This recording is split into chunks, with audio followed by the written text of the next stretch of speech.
Hello, everyone. Welcome to the Lit Show. I'm your host, Jeremy Fee.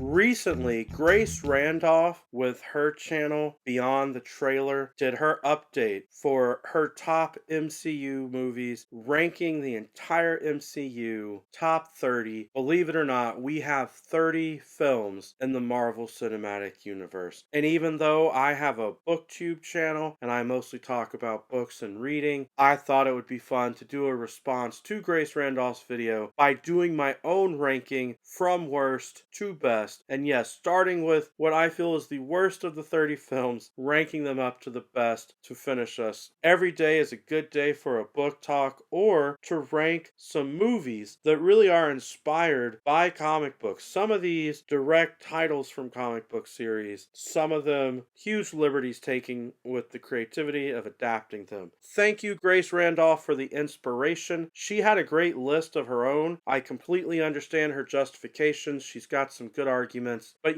we all have our own opinions. So feel free to put your comments down below as you hear me talk about these films. What do you agree with me? How do you not agree with me? Feel free to debate. I know the MCU can be a controversial topic, but in my mind, as someone who grew up reading comic books, it has been an absolute joy to see these characters come to life on the screen and see everything that's been done with them in these 30 films that have been made. We're starting with the worst. Number 30, I'm putting Thor 4, Love and Thunder, because my goodness, did they get the tone wrong. This movie is ultimately about a woman dying of cancer and deciding whether or not to try to be a hero one more time, even if it's going to kill her with the cancer and the effects and all of that. And they made it a comedy. They made it a goofy comedy with goat noises and strange jokes throughout it. I mean, if you just want to go to the movies, or now I guess watch it on streaming or DVD or Blu-ray, whatever, you just want to sit back and be entertained, you can try and take it in as mindless filler if you want. But if you really think about the themes and the characters, they did a disservice to Jane Foster and to the characters. I actually felt kind of bad for Thor. I felt kind of bad for Chris Hemsworth as an actor having to deliver some of the lines. And if you listen to Christian Bale, I don't even know why he took this job and was in this movie. I don't think he appreciates the MCU and everything they're trying to do. It was also really weird that the ultimate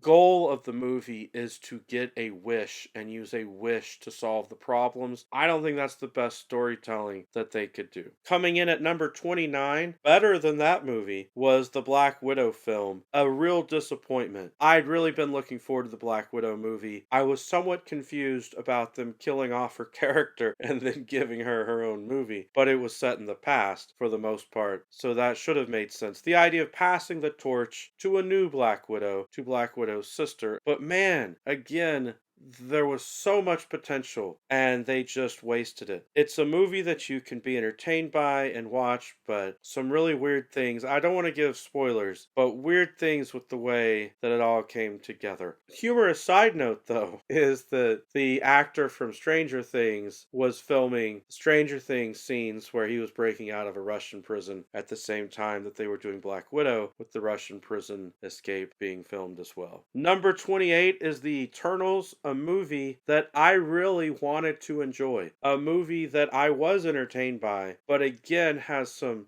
real logic issues in the sense of storytelling within the MCU. The fact that these Eternals characters existed and that they've supposedly been there all along, but they haven't been participating in any of the events of what's happening. They tried to justify it in the movie, but I felt like they could have done a much better job. And the whole giant godlike being, the way that it played out. I am looking forward to the Eternals being potentially added into the MCU, incorporated into other stories. Hopefully they can do a better job in the future. At number 27, I have the film that most people feel is the worst in the MCU, at least before some recent additions, and that's Thor 2, The Dark World. I really like the idea of the Dark Elves and the storytelling potential that's there, but again, some wasted potential potential with this one. I thought it had a lot of funny moments, and I thought it was entertaining in a lot of ways, but they could have done a better job. Number 26, Captain America, the first one, the first Avenger. I am not a huge fan of Captain America. I am Team Iron Man, not Team Cap. And this was a fun film in a lot of ways, but unfortunately, centering it just on Captain America and the way the story was told in the past, it needed something more.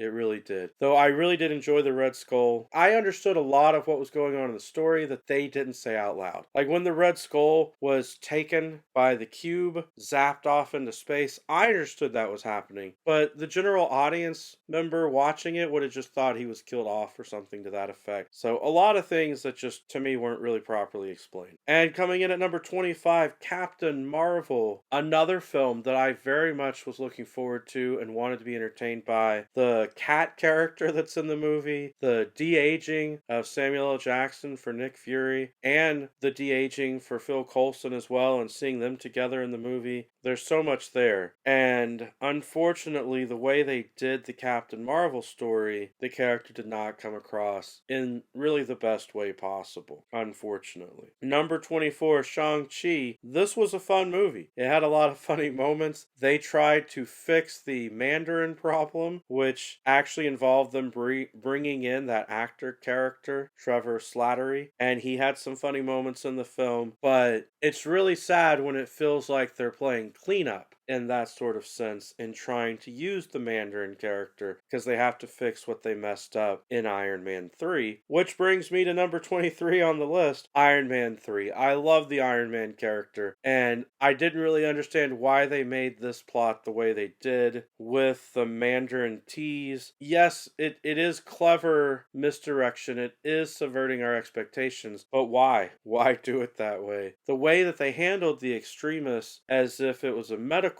issue ultimately confused me in the end. I thought they were turning Pepper Potts into a superhero by giving her that, but then they kind of hand wave a surgery or medical fix or something, which is bizarre on a lot of levels how that was handled. Then we get to number 22. I'm going to say Doctor Strange in the Multiverse of Madness, though I do really like that Multiverse of Madness spells mom, Doctor Strange and the mom. The movie's really about Wanda and her issues as a mother having lost her children from WandaVision. Though they were fake children, it's a bit odd on a lot of levels. This movie was hyped and promoted as if it was a huge multiversal film, and that's not really what we got. We got a little bit of multiverse hopping, which was fun. I think they could have done better. I liked that they incorporated some horror elements, and those were a lot of fun, but it created an odd tone throughout mixing it all together. Interesting and entertaining, but it wasn't really what I thought it would be. It was also funny to me how much that they were mentioning Spider-Man as if everyone's just enamored with Spider-Man when he wasn't even in the movie. Number 21, I've got Iron Man 2. The use of Whiplash as a character was creative. It was interesting. Tony Stark should have never been in one of those race cars though, and you certainly should not have had Pepper Potts and Happy in a civilian vehicle rushing onto the racetrack. A lot of nonsense with how that was going on. But a really nice depiction of Tony Stark as the arrogant kind of jerk that he could be, even though he's having a serious issue medically that he's trying to deal with. Good character work, but not the best execution. And then for number 20, I'm putting the Incredible Hulk. I enjoyed Edward Norton's performance as Bruce Banner. I thought he did a nice job with the character. I liked the way that film came together. I think it's really neat that some of the other actors have returned for roles with the Abomination. Tim Roth is one of my favorite actors, so it's been neat seeing him come back and be in more of the MCU.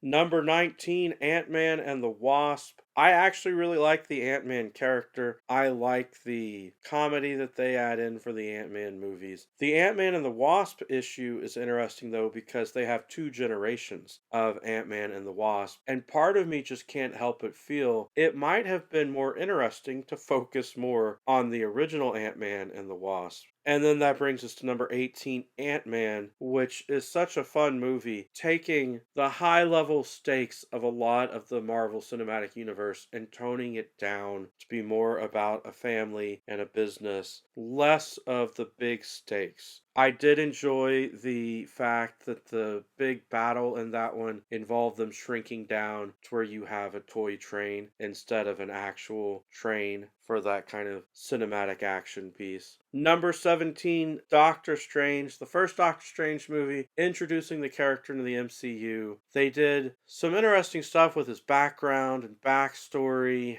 So I think for the most part it worked. He's not the most interesting character though. You get a lot of the same sort of issues you have with Tony Stark and Iron Man, where you have an arrogant person who likes to try to be in charge and tell other people what to do. So it was interesting, it was fun. They used the special effects like from Inception, which was great to see on the screen. Then we get, in my number 16 spot, Thor 3 Ragnarok. It was great to see them breathe some life back into Thor after the Dark World, but there is a question for the comedic tone when it could potentially go too far. I liked that they had the Hulk in there. I liked the stuff that they were doing. Some of the Loki stuff seemed, I don't want to say contrived, but Loki just going back and forth as a villain and then a roguish hero or anti-hero. He's helping Thor, but he hates Thor. You know, it's a little questionable how they do that, but it is nice when Loki and Thor can team up. It does work out. And then that brings us to number 15, which I have Thor. I'm a huge fan of Kenneth Branagh, his work as a Shakespearean director. I may be one of the only people on the internet to say this, but I was really glad that they brought in Kenneth Branagh to do the Thor film, that they were trying to have that kind of royal scope, to have that sort of atmosphere presented. And I thought it worked. I enjoyed a lot of the humor in Thor. This is here at the 15 spot, which is halfway on the list, so got a lot of good things to say about the movies that are coming up. In the number 14 spot, Guardians of the Galaxy Volume 2. It is such a fun collection of characters, the way that Guardians of the Galaxy came together. At times, though, since they were battling ego in this film, it felt like it was really impossible for them to win. It is really illogical that in the end they somehow defeat ego on his own grounds without something that really reduces his power. Number 13, I'm putting Guardians of the Galaxy Volume 1. It's a lot of fun seeing the characters come together. The way that Groot is willing to offer a sacrifice for the team was really touching, but it does have some flaws with the villains. The idea that Thanos is supposed to be the big bad, but he's not really the big bad. You know, he's just sitting in his chair talking, as some people like to comment. And then for the film to end up with a dance-off was a goofy sort of thing to have there at the end. In the number 12 spot, I'm putting Black Panther. Such a great film. I really enjoyed it a lot. I still take some issue with them using the kind of might is right challenge to determine who the leader is, but overlooking that concept, it really came together well. I enjoyed it.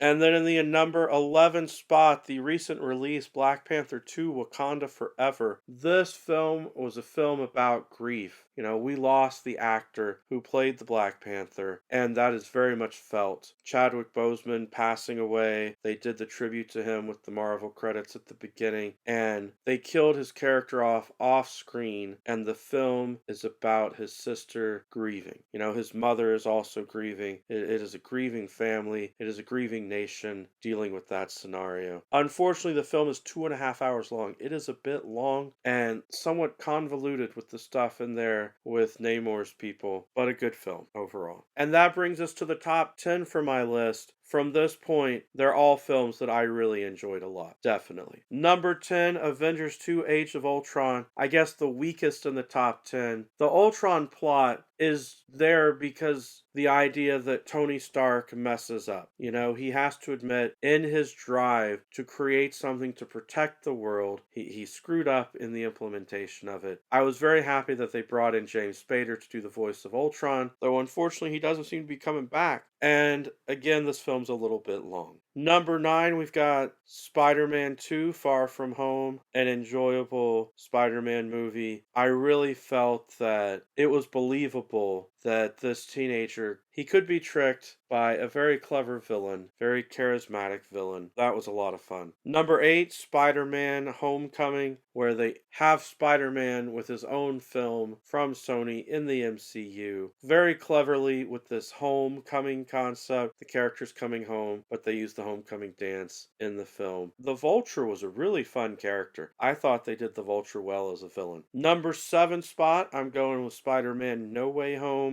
Very emotional, very good fan service to give us 3 Spider-Man actors coming together from the Spider-Man Sam Raimi trilogy, from Andrew Garfield's Amazing Spider-Man movies, and now the new Spider-Man all coming together. So I thought they did a nice job of making that work, though ultimately, I mean, they were trying to save the villains, but still the spell would have put them back into their own universes right before they would have died. So kind of pointless what they were trying to do to save them, I think, but that kind of gets glossed over just in the joy of seeing the 3 Spider-Man characters interact in the big climactic moment. In the number 6 spot, Captain America's second movie, The Winter Soldier. This was great as a political thriller kind of story. I thought that Black Widow had a good role in this. They did a nice job with Falcon being brought in and the Winter Soldier. And there's the whole Bucky concept of will he or won't he remember Steve and be his friend again. I think it was well done. Number 5, the movie that a lot of people would think that I would put in the number 1 spot is Iron Man. The reason it's not in the number 1 spot is because the top 4 spots are all huge spectacles of people coming together. I give a lot of credit to Jon Favreau making the Iron Man film, making it a success, really launching this whole series of now 30 films with more on the way in production, and all the spin-offs with Disney Plus and all of that as well. Not to mention the Netflix series and the other TV series that had been done in Agents of S.H.I.E.L.D. and all of that. Number 4 spot goes to Captain America Civil War. So much fun to see Team Iron Man against Team Captain America. The battle they do there with the airport, with the heroes fighting each other, is a lot of fun. Bringing in Peter Parker, Spider-Man to the MCU was a lot of fun as well. The number 3 spot goes to the Avengers. Really growing up, I thought I would never get to see the Avengers on the big screen like this. It was a huge deal to me, and this is the only movie that while it was in the theater, I have gone back and seen over and over and over again. I've always wondered about those diehard fans who tell you they'll watch the Star Wars movies over and over again in the cinema, that sort of thing. The Avengers, I went back and watched over and over and over again in the theater. It was that good. It was that much fun. It was that exciting to me. And that leaves for the top 2 spots in number 2, Avengers Infinity War, and in number 1, Avengers Endgame. Those steal the list because of what they mean to me in cinema history. The idea that at that point you were looking at about 20 films being put together, culminating in this huge event. Infinity War, of course, ending with the cliffhanger, so to speak. I mean, you knew what was coming. You knew that Thanos was going to get the snap. You knew that a bunch of characters were going to die. What I didn't know is that it was going to leave the original Avengers team to try and sort out the mess. And I thought that was very cleverly done. And then you've got Avengers Endgame, which is such a powerful movie. The one big flaw being how they deal with Natasha's death. It really was not properly done because of the pacing of the film and how it all came together. But other than that, such a powerful piece of cinema history by having all of that come together. The epic battle against the forces of Thanos. I could go on, but it looks like my cats need my attention. So, gonna go ahead and end the video, but every day is a good day for a book talk or a comic book adaptation talk. Peace.